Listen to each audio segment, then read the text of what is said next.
Hey guys, welcome to the channel. My name is Zach, and today on Fitness Fabrication, we're going to be talking about the top 5 steps to break your weight loss plateau. This video is also going to give you a good idea of understanding calorie intake and dieting in general. You're going to want to stick around till the end because top 5, surprise, surprise, is the most important step. This step is going to tie all 4 other ones together. Let's get right into these top 5.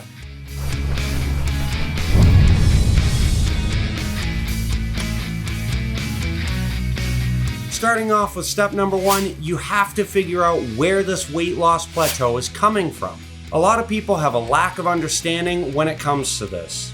There are many different factors that are going to change what you see on that scale, but we're going to be talking about 2 specifics today: muscle and fat. If you just started your path on exercise, then you're probably losing weight at the same time as building muscle. In this case, it's pretty common because you're new to weightlifting and you're going to see a lot of new muscle develop, and that's going to make you gain a little bit of weight.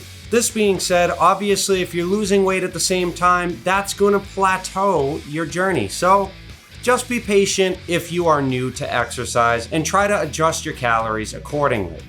This being said, as you continue your weightlifting journey and continue to build muscle, this is going to be less and less true as it's harder to gain more muscle over time. For that reason, it's not very likely that the scale number is going to be muscle. Now, I'm not saying you're not going to see a muscle gain change on the scale. However, it's definitely less likely. Now, if newbie gains are not the cause of your weight loss plateau, then we're probably looking at a lack of fat loss. This is something we're going to go over soon, and I'm going to tell you how to fix that. Moving on to number 2, slow weight loss is not a plateau. I would say this is probably one of the main reasons people think they're in a weight loss plateau. Most people are jumping on the scale and seeing they only lost half a pound for that week and calling it a plateau. But again, this isn't considered a plateau. This is just a slow weight loss. The slower you shred that fat off, the more likely it's going to stay off, and it's going to create a sustainable weight loss journey for you.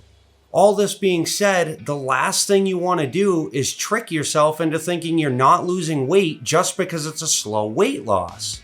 On that note, I would like to mention cutting too many calories out of your diet could be a disaster as well.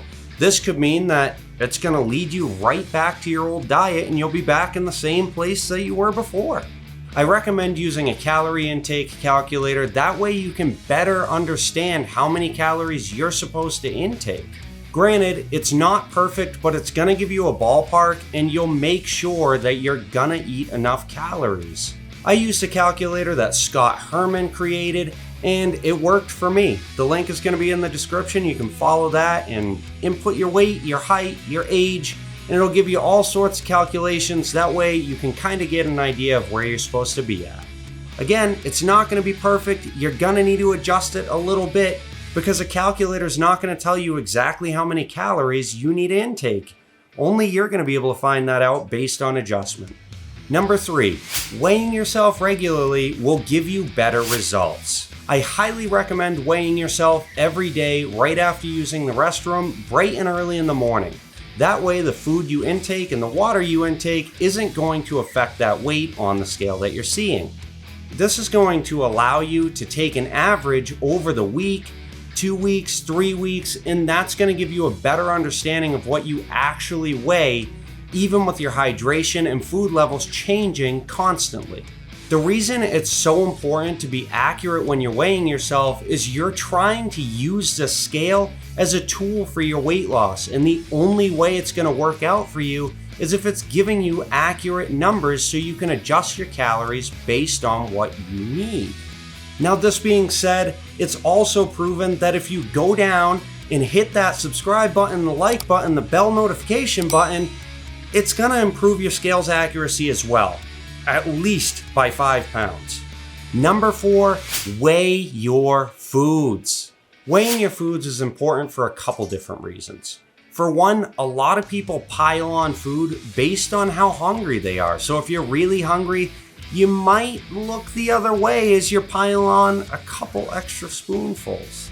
If you're not weighing your food, this might actually be a pretty decent reason as to why you plateaued. You're just eating more food than you think you are. But if you've been weighing your food and doing all the other steps that we've talked about in this video, then there is one last thing that you can do. Step number 5, calories in, calories out. This is the final thing to keep in mind if all else fails.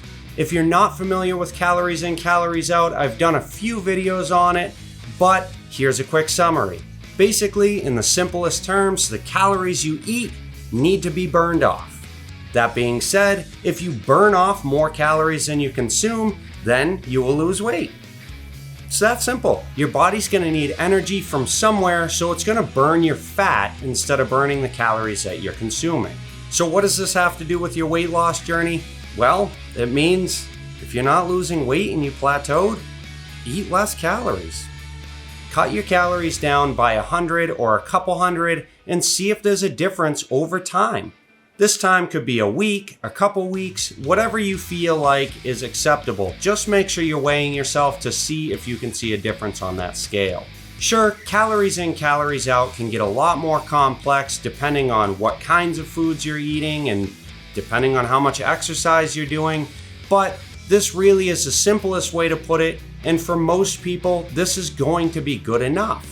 If you're still having issues after cutting your calories with losing weight, that's when you're gonna start to look at your other foods to see if there's something that you can maybe cut down on that your body isn't burning as efficiently as everything else that you're eating. This would usually be related to a high sugar intake or something of that effect, where your body can't burn it as fast as everything else that you're consuming. Those were the top 5 tips, but I do have one bonus tip for you. If after everything you're still not losing weight, consider how lean you are right now. There's a potential that you're just not meant to be more lean than you already are. At least comfortably anyways. Be the best you that you can be, and don't try to strive for things that are out of your reach. If you're that lean, then just be happy with yourself. This being said, I'm not a doctor, I'm just giving you a little piece of information. You can use it as you wish. That's gonna wrap it up for today, guys. Make sure you comment down below if you learned anything today. Did I tell you things that you already knew? Do you have any more questions? Do you have any video ideas? Put it all down below. Hit that like button, subscribe button, and the bell notification so you know when I post another video. That's it for today, guys. Take care.